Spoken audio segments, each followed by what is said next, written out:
Yiddish is, it's at an interesting point. I think there's a few different camps. So camp one is, I guess, Hasidic Yiddish. Hasidish, maybe you can call it. And the reality there is that that's probably the largest growing Yiddish population in the world by far. And in an interesting way, from the secular perspective, that generally does not like to give them credit for that, they are the ones that are keeping Yiddish alive. And it's evolving in ways too, because there's certain things in the North American lexicon that are coming into that form of Yiddish as well.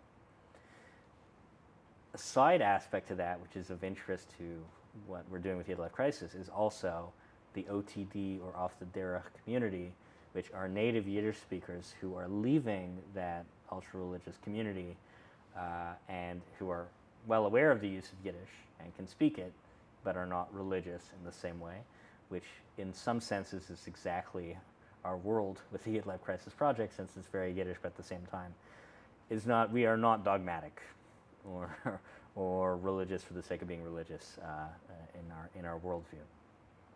So you also have that group too, and I'm not sure whether anyone in that group is making it their business. I mean, they have so many things to deal with in their own personal lives than to champion the cause of Yiddish.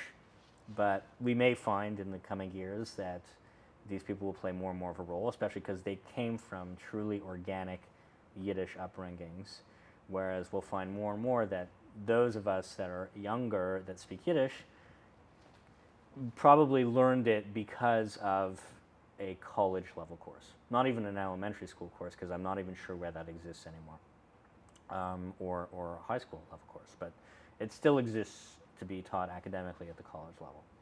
Which brings us to that group, which is those that learned Yiddish at the college level, and those that are pursuing it mostly as a secular type of affair, which I think would more or less be how one would describe the Yiddish Book Center and various programs under the Yiddish Book Center, as well as a bunch of other organizations in North America, and in Europe as well, and in Israel as well, and in Australia as well. And that group is obviously a lot smaller. What's interesting is that there's a little bit of a pop cultural resurgence in it, which probably has been happening for the last 10 or 15 years, but I feel like that wave is still strong at this point. And the truth is, like, you can have, you know, X amount of articles in the New York Times, and you can have, you know, the Jewish Culture Festival and Krakow and whatnot. The truth of the matter is, it's still affecting a very small amount of people in the grander scheme of things. But I think that Yiddish is continuing to be studied as a cultural and historic store of things.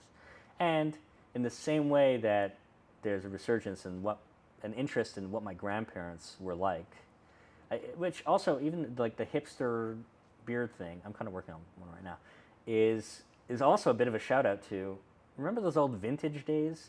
Like, there's a bit of an obsession with vintage, and I think Yiddish kind of falls into that. Vintage, maybe.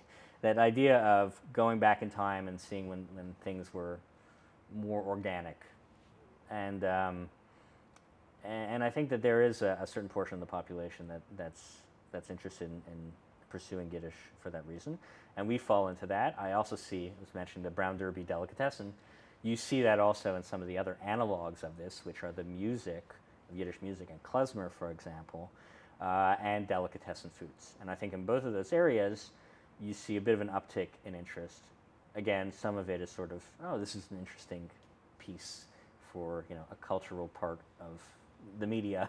And so it can lead you to believe that it is an actually bigger or more popular thing than it actually is. But I do think that people are interested in it. And we find ourselves now in a milieu of a bunch of artists who are either, like you'll have the Gefilteria, who are part of this resurgence in Ashkenazic food, but finding new fusion-y ways to apply them in the modern day.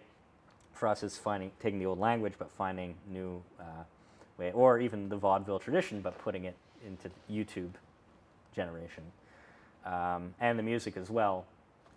You know, there's a bit of a resurgence in some of that music. Even, I mean, I would argue, like, Gogol Bordello, for example, is something that takes something that's old and sort of punkifies it. which, you know, some more sophisticated viewers might say, oh, he's so wrong, like, that was so 5 years ago, he's behind. I'm probably a bit behind, but I'd say in the last 15 years, I've seen that sort of happening